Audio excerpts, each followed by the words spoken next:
nas nossas redes sociais.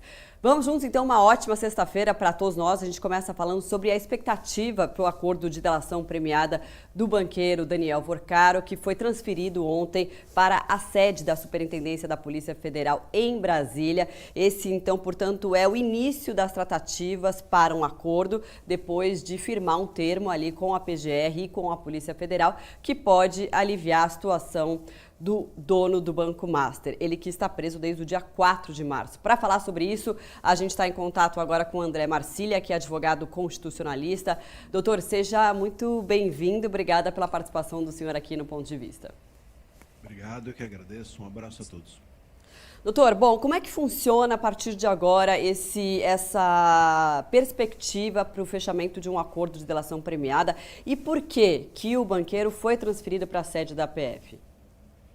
Bom, agora os próximos passos, né? Enfim, ele parece até que já assinou um acordo de confidencialidade, enfim, as tratativas iniciais já foram feitas, até mesmo a notícia que se tem é que a transferência foi já um gesto amigável a ele em decorrência dele ter sinalizado este ou aquele tema que possa ter contribuído com o andamento ou o bom andamento do inquérito. Mas a transferência dele não é apenas um gesto, é também uma estratégia. A gente precisa entender que a delação é um processo demorado. Muita gente, inclusive ontem, eu vi, não, agora ele foi transferido, não vou nem dormir porque certamente algo acontecerá. Não acontecerá algo da noite para o dia, não é assim que a colaboração, a delação é feita. É um processo demorado, as informações que ele diz ou passa devem ser verificadas. Há uma verificação aqui muito mais difícil, porque nós estamos aqui no ramo do ilícito completo. Não tem contratos, não tem recibos que ele passou dessa ou daquela questão que ele pode delatar. Nós estamos no terreno totalmente da informalidade. Então, verificar aquilo que ele disser vai ser muito mais complexo ou difícil para a polícia.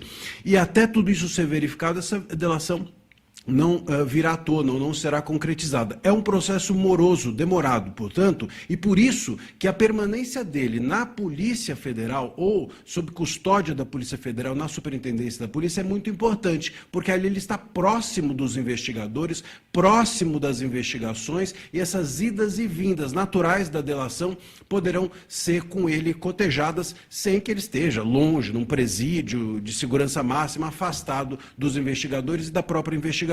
Então a gente tem que entender essa transferência dele como um gesto, sem dúvida já há algum tipo de informação que ele passou e que agradou, vamos dizer assim, para que esse gesto fosse feito, mas também como uma estratégia para que ele fique próximo daqueles que ouvirão a sua delação e tratarão dela daqui para frente. Doutor, segue com a gente, eu vou chamar agora o nosso colunista Robson Bonin. Também, Bonin, você apurou, evidentemente, toda essa movimentação ontem, né, após essa decisão aí dos advogados de tentarem firmar esse acordo de delação premiada, agora é o início, né, dessas tratativas. Queria saber o que você conseguiu de informação em relação por que Daniel Vorcaro decidiu por iniciar esse processo. Bom dia para você. Bom dia, Marcela, bom dia, pessoal que está nos acompanhando em casa. Marcela, esse processo de decisão da delação ele vem desde o momento da prisão do Daniel Vorcaro, quando o ministro André Mendonça ordena aquela prisão, inclusive contrariando a Procuradoria-Geral da República. Naqueles dias de conversa que passam entre o pedido da defesa de prisão ser analisado e as incertezas que envolviam o caso ainda até aquele momento, que ainda tinha de material que a Polícia Federal tinha conseguido pegar, chega uma informação de dentro do próprio Supremo para os advogados do Daniel Vorcaro de que ele não teria outro caminho a não ser fazer uma delação. Ele passaria o resto da vida preso caso tentasse combater aquilo que a Polícia Federal já pegou de prova em relação a ele com as ferramentas jurídicas do processo, enfim, tentando alegar inocência ou tentando invalidar algum procedimento nesse curso. Então, diante da certeza de que ele não tinha mais caminhos, aí começou-se a tratar de uma forma mais séria essa possibilidade de delação. E aí, quando sai a decisão do Supremo, mantendo a prisão dele, e fica evidente ali que a discussão não foi se a prisão era necessária ou não naquele momento. O argumento do ministro André Mendonça para convencer os colegas foi: se vocês soltarem ele agora, com o que a gente já colheu de material, de prova, o que a gente já sabe, a gente prende ele semana que vem.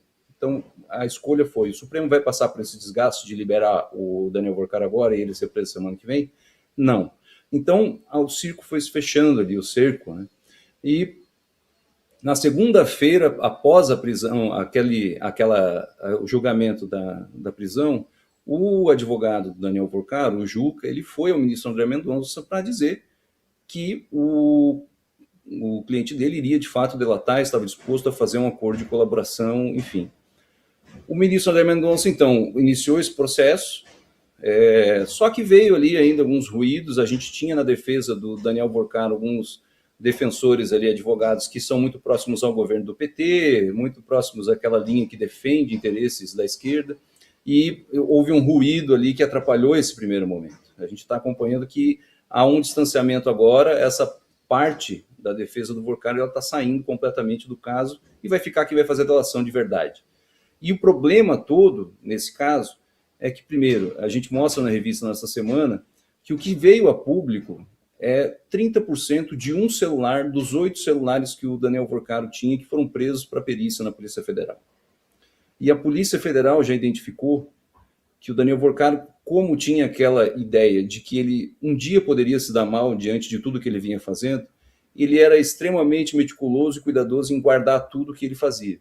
Então, há um amplo... Ele não deletava nada. Era um amplo arquivo, um amplo acervo das relações que ele mantinha com os poderes em diferentes esferas, em diferentes estados, e aí independentemente de corrente política, e no mundo da burocracia estatal, em que você precisa também sentar em determinados balcões para conseguir comprar acesso. Então, a delação dele vai ser devastadora nesse sentido. Ele vai revelar como isso tudo funcionava e, em alguns casos, ele vai mostrar que ele não foi pioneiro. Ele simplesmente se serviu de um espaço da República, de uma parte importante do sistema que já é corrompido e já tinha outros clientes no passado. Daí vem o temor do alcance dessa delação, Marcelo.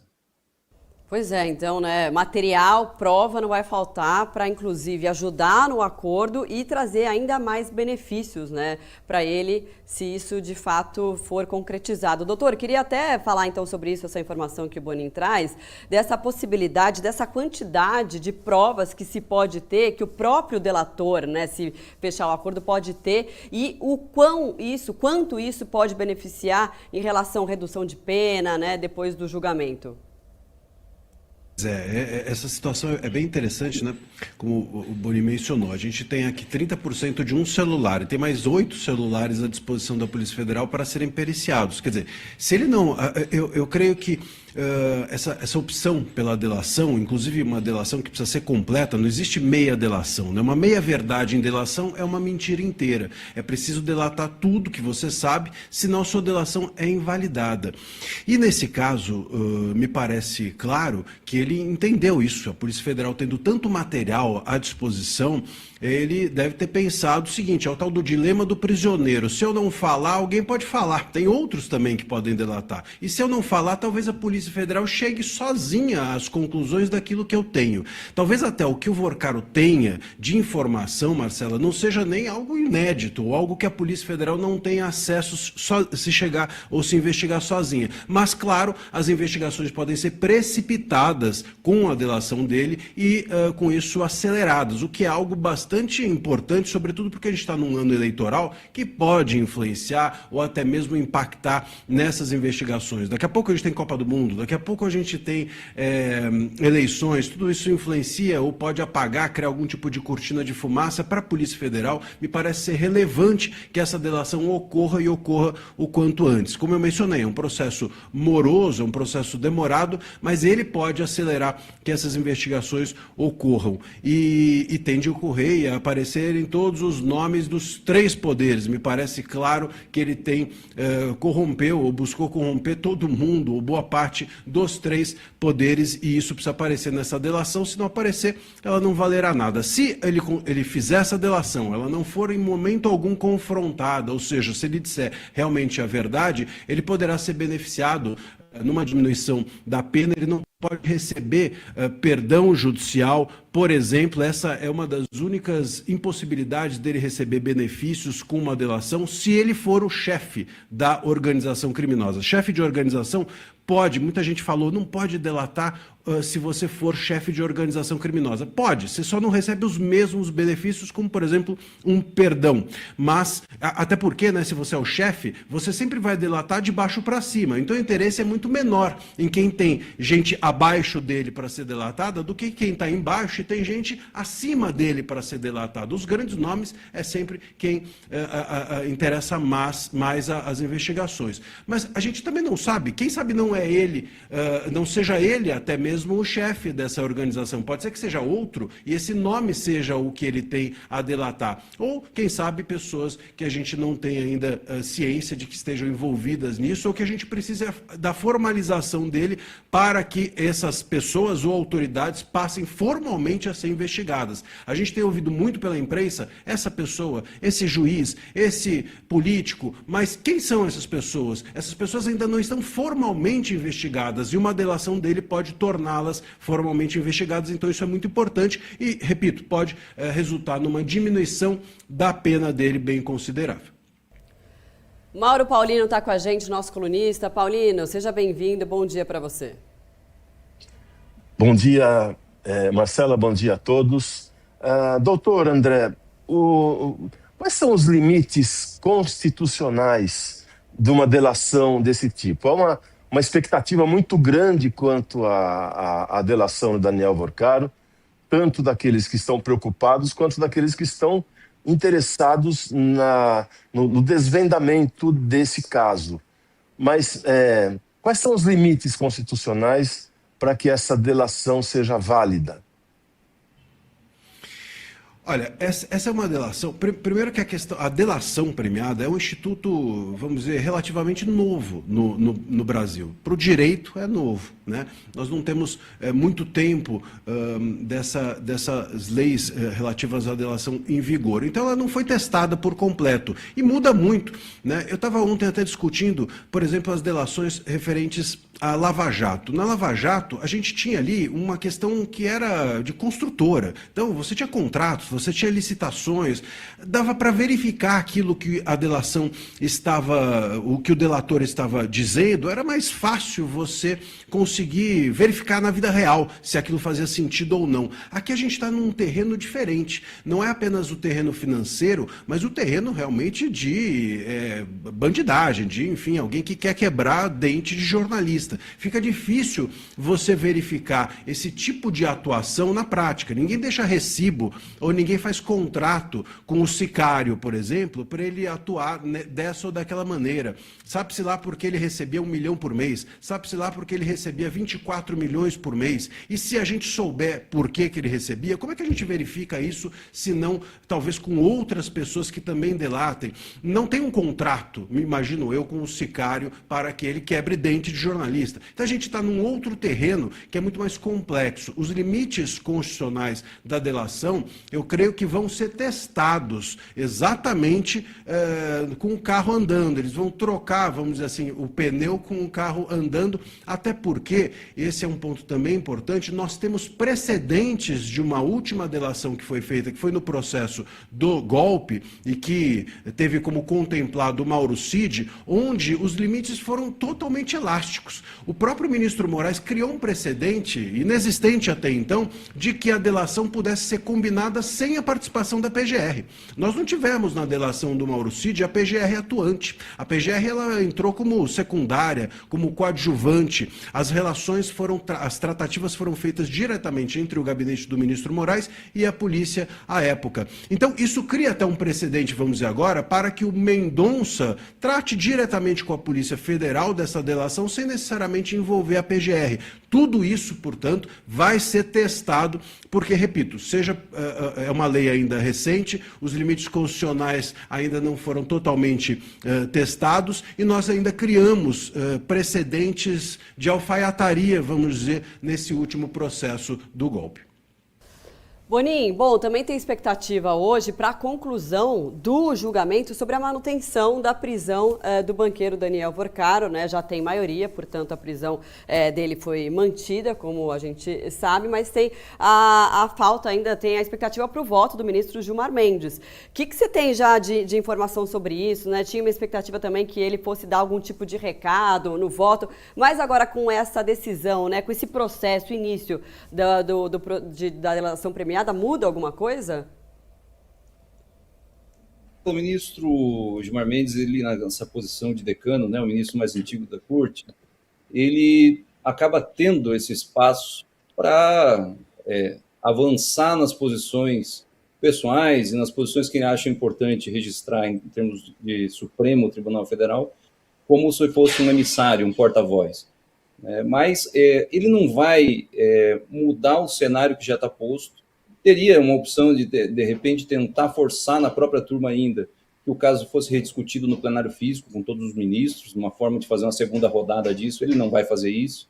Ele vai ali tentar estabelecer algum tipo de raciocínio que pressione o ministro André Mendonça para que as coisas corram, talvez num tempo mais alentado do que estão correndo, porque há esse entendimento de que o ministro André Mendonça ele não está com tempo para perder, ele não está querendo deixar esse caso correr a banho-maria, ele vai avançar nessa delação, nesse caso com prioridade, ainda que ele tenha outros casos sérios, né, que também estão envolvendo delação, mas esse ele é importante porque é aquilo que o doutor André estava falando, envolve inclusive o próprio Supremo Tribunal Federal, a imagem do Supremo, e a delação do Vorcaro, que já tem um termo de compromisso assinado com a Procuradoria-Geral da República e com a própria Polícia Federal, dentro do script que tem que ser feito, ela não é uma delação que parte da iniciativa do delator colocar no papel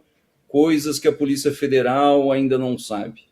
Isso vai existir na delação dele, mas o principal é o roteiro que já está na mão da Polícia Federal, que está saindo desses celulares que foram apreendidos, dos computadores, das anotações. O Daniel Vorcaro ele sempre teve essa perspectiva de que um dia ele fosse precisar recorrer a um acordo judicial para tentar escapar de alguma situação importante. Esse roteiro que já está estabelecido pelas provas é o que vai ditar o ritmo dessa colaboração. E aí a gente divide Brasília em dois grupos, porque o ministro André Mendonça tem esse compromisso de levar adiante o processo no tempo que precisar, mas um tempo muito mais breve do que muitos desejam. E há uma ala também dentro do próprio Supremo e nos poderes aqui em Brasília que desejam que essa colaboração se arraste para depois das eleições. Por que esse argumento? Porque há o entendimento de que todos os lados vão sair de alguma forma afetados nessa colaboração, tanto a candidatura do presidente Lula com aquele PT da Bahia, que a gente já começa a ter notícias de negócios com esse ecossistema criminoso do Master, quanto o universo do centrão bolsonarista, que também está na campanha do Flávio Bolsonaro. Há negócios ainda que podem chegar até a candidatura da terceira via, aí, Ratinho Júnior, o Elo, os negócios do banqueiro e dos parceiros de negócio do banqueiro lá no Paraná, que é um ponto em alerta que surgiu essa semana. Então, vai ser um impacto tremendo nas eleições, e aí começa aquele argumento de, olha, temos que ver, porque o judiciário não pode ser um ponto de desestabilização da democracia, do processo eleitoral. Agora, o que a gente está tratando não é mais de desestabilizar ou influenciar o voto do eleitor, a gente está tratando de um problema estrutural. Um caso que revela que diferentes instâncias de todos os poderes da República foram corrompidas. Então, dentro desse processo é que o ministro André Mendonça vai se guiar, com essa determinação de dar respostas rápidas dentro do processo, mas que reforce para a sociedade que ela ainda pode confiar nas instâncias e que nem todo mundo está querendo que esse caso vá para debaixo do tapete, Marcelo.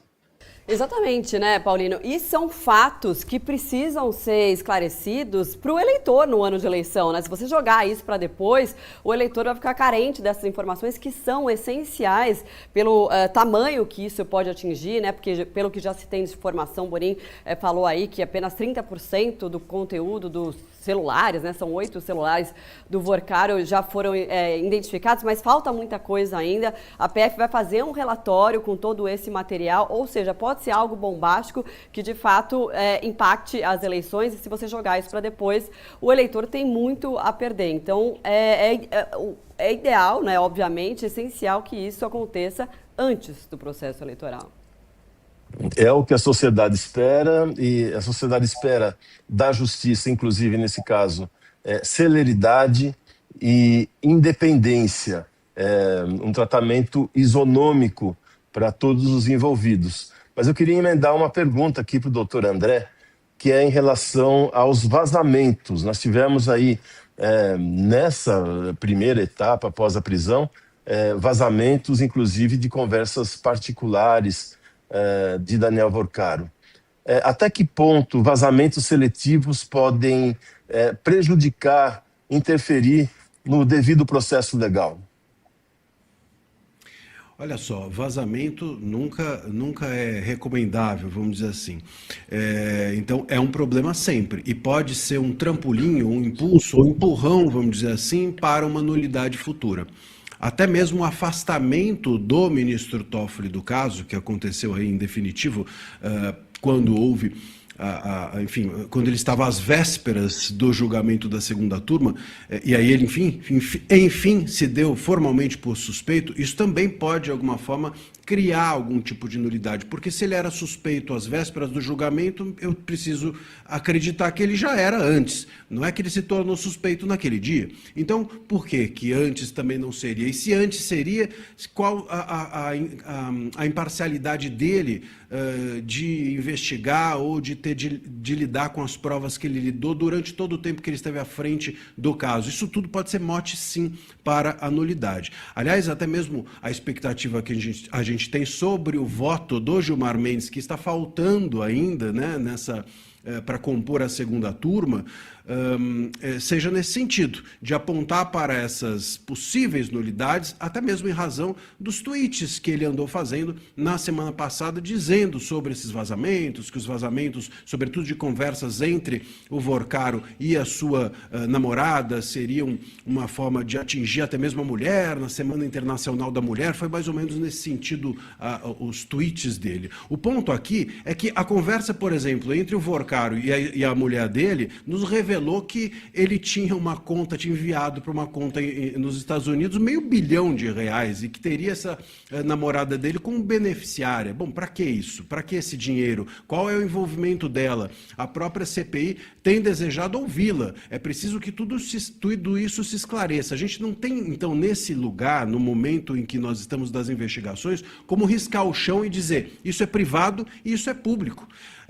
Até mesmo essa história da sala-cofre ser trancada para o alcance dos parlamentares, o ministro Mendonça deu essa decisão, porque ali haveria assuntos privados ou íntimos do Vorcaro com a sua namorada nessas festas de que se fala tanto. A gente não sabe. Essas festas, por exemplo, envolviam parlamentares. Como vocês mencionaram agora há pouco, nós, como eleitores, temos direito de saber quais eram os parlamentares que lá estavam. Talvez algum deles tenha sido beneficiado com o voto nosso, com a confiança do cidadão. E a gente tem o direito de, antes das eleições, saber quem são essas pessoas, se estavam ali em nome de qual interesse. Certamente o público não era. Então, aqui a gente não consegue riscar o chão e falar isso é público e isso é privado. E isso, a meu ver, na minha leitura, relativiza o vazamento ser um problema, o vazamento ser de algo íntimo, de algo que não tem interesse público. Mas, repito, vazamento sempre é uma questão controversa que pode,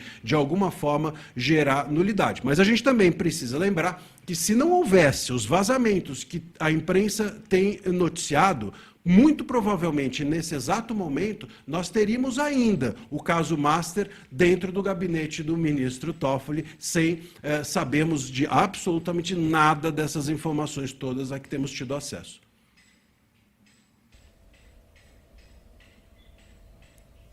A gente, aqui na Veja mesmo, revelou numa capa que a empreiteira OAS, o delator, na época era o Léo Pinheiro, o empreiteiro que liderava essa construtora, havia colocado numa delação 2 lá, anexos que citavam negócios com o ministro Dias Toffoli. E naquela época, o ministro Gilmar Mendes, ele fez mais ou menos um papel que ele está fazendo agora de anular questões que envolvam qualquer investigação para cima do ministro Toffoli. Mas, naquele momento, ele usou um argumento que funcionou, que era um argumento de que a Polícia Federal e a PGR não poderiam ter avançado na negociação de uma delação, inclusive com produção de anexos, citasse o ministro do Supremo, sem que isso tivesse sido levado antes ao Supremo Tribunal Federal. Então, nesse caso, agora a gente está vendo que o Supremo e a polícia, os investigadores aprenderam com esse episódio e, tão logo isso apareceu no celular do Vorcaro, a Polícia Federal levou o ministro Edson Fachin essas informações. A minha dúvida é, dentro do Supremo, para que um ministro do Supremo, no caso, o ministro Alexandre de Moraes ou o ministro Dias Toffoli, sejam investigados nesse caso, basta a palavra do ministro Edson Fachin como presidente da Corte autorizando, ou é preciso que um pedido de investigação contra esses dois integrantes do Supremo seja analisado pelo conjunto de todos os ministros que lá estão, que hoje são 10 ministros, porque ainda faltam a indicação de um magistrado? Olha, Boni, na verdade, o ideal, né? O ideal para que haja uma investigação de ministro do STF é que a PGR se manifeste, que o GONE se manifeste, portanto. O GONE, ele tem como uma de suas funções exatamente fiscalizar ministros. Hoje, a nossa Constituição, aliás, talvez seja uma questão a se pensar para o futuro, ela não tem alguém de fora, vamos dizer, que fiscalize o Supremo. Ou, em tese, o GONE, a PGR seria esse alguém de fora. O problema é que o GONE hoje é alguém de dentro, talvez mais de dentro do que alguns dos ministros. Hoje o GONE talvez se emparcere com essa ala que temos aqui. Você menciona o Gilmar Mendes e as suas nulidades muito de ocasião, ou até mesmo os seus garantismos de ocasião, o ministro Moraes e Toffoli, enfim, que têm sido citados recorrentemente nesse caso. O GONE está muito mais próximo, aliás, até mesmo a notícia daquela festa do whisky em 24, em Londres, ele estava próximo, literalmente, estava dentro da festa com esses outros personagens. O Gilmar não estava naquela ocasião, mas o Toffoli estava, o Moraes estava, enfim. O fato é que é difícil pensar que o GONE tenha independência ou afastamento necessário para fiscalizar os seus colegas que são muito próximos dele. Mas o ideal é isso. Quem é responsável por denunciar, fiscalizar, acusar ministro do STF, hoje é a PGR.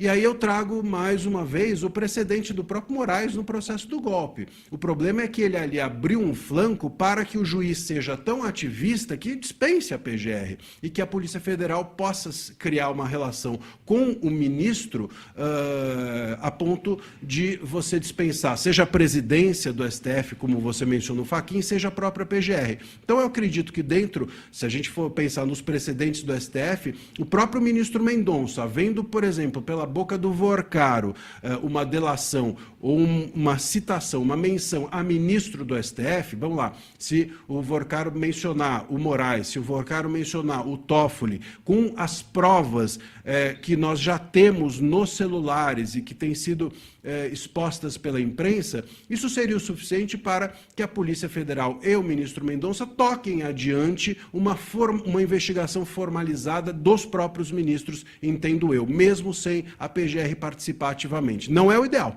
não acho que é correto, não acho que deveria ser assim, mas já foi dessa forma e poderá voltar a ser. E tudo isso, né, Bonin, mostra o quanto que é ruim nós termos nos acostumados e naturalizado investigações tendo o STF como instância originária. O ideal, o adequado é que tudo isso pudesse ter tramitado, tanto esse processo quanto os demais processos que o STF abarcou para si e vem abarcando nesses últimos anos.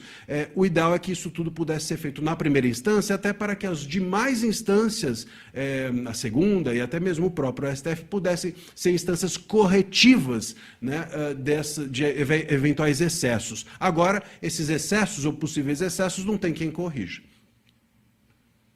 A dúvida, né, em relação, por exemplo, quando você fecha um acordo de delação premiada, tem que apresentar, não é só o relato, você tem que apresentar provas do que você está falando.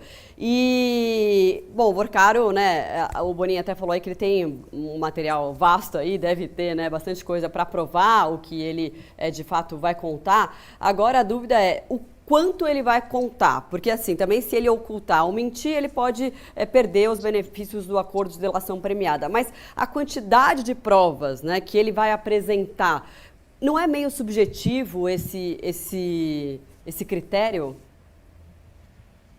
Pois é. De novo, se a gente lembrar do precedente do Mauro Cid, vai ser bem difícil levar esse caso a sério, porque o Mauro Cid apresentou 9 versões do mesmo fato, né?